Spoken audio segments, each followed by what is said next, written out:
ભાવનગરમાં જુલાઈ માસમાં બાસ્કેટબોલની 5મી સિઝન રમાડવામાં આવશે। Story report by Anil Gohil, Bhavnagar. એ પ્રસંગે હરેક વખતના અમારા ઇસ્કોન ક્લબના મેનેજિંગ ડિરેક્ટર છે આનંદભાઈ તો સાથે હોય જ છે, પણ એમનું નામ તો હંમેશા આ જગ્યા ઉપર રહે છે, પણ સાથે કોઈ પણ જોઈન્ટ થાય છે વધારાના એનામાં એ બાબતે પણ હું એવું કહી શકું કે ઇસ્કોનનું નામ આવે છે ત્યારે સાથે કોઈ પણને આવવાનું મન પણ થતું હશે। અને એની સાથે સાથે અહીંયા અન્ય જે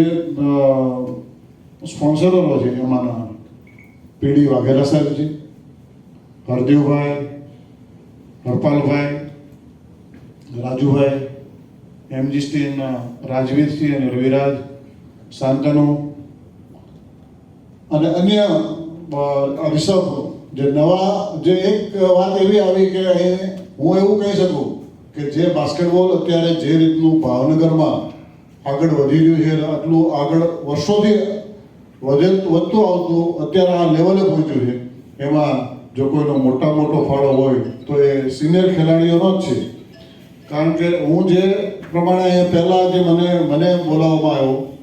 અને મારી પછી જે એક લાઈન વારાફરતી જે કોઈને બોલાવવામાં આવ્યા છે કે ભાઈ અશોક ગામે જાઓ, હિતેન્દ્ર ગોયલ હોય, યોગેન્દ્ર ગોયલ હોય,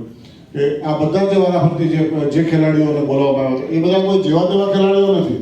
એ બધા નેશનલ અને ઇન્ટરનેશનલ લેવલના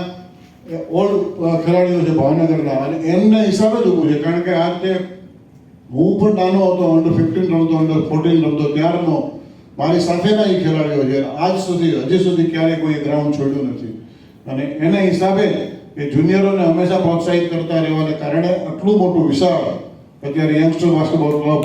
બન્યું છે અને ભાવનગર ડિસ્ટ્રિક્ટ બાસ્કેટબોલ એસોસિએશન જે રીતે બન્યું કરી શક્યું છે, આ સિનિયર ખેલાડીઓ જે નેશનલ અને ઇન્ટરનેશનલમાં રમતા આવ્યા હોય અને એણે જે જુનિયરોને માર્ગદર્શન આપ્યું અને જે ખેલાડીઓ આજે આ લેવલે પહોંચ્યા છે, આજના ટાઈમમાં ભાવનગરમાં અત્યારે પણ ભાઈ મિરજ ઇટાલિયા અત્યારે સિનિયરના કેમ્પમાંથી હમણાં જ પાછા આવ્યા છે, કેમ્પ પૂરો થયો એટલે પાછા આવ્યા છે। એ જ રીતે કુલદીપ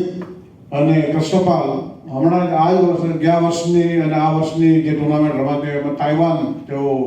એશિયન યુનિવર્સિટીમાંથી રમીને આવ્યા, એ પણ બહુ મોટી વાત છે। એશિયન યુનિવર્સિટીમાં તમારે રમવા જવું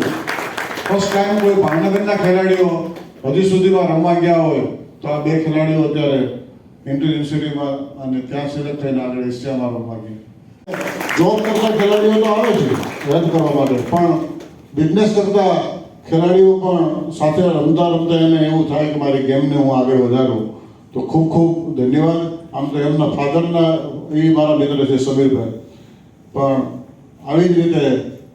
તમે હેલ્પ કરતા રહ્યો અને આગળ બાસ્કેટબોલને આગળ વધારતા રહ્યો એવી મારી અભિલાષા। સિનિયર ખેલાડીઓ જેટલા પણ આવ્યા છે અહીંયા ઉપસ્થિત રહ્યા એમના માટે ખૂબ ખૂબ આભાર।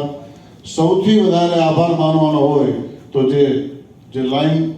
ડાબા હાથ ઉપર જે છેલ્લી બેઠી છે એનો માની શકીએ કે મીડિયા ભાઈઓ વગર આ બધું જ નકામું છે।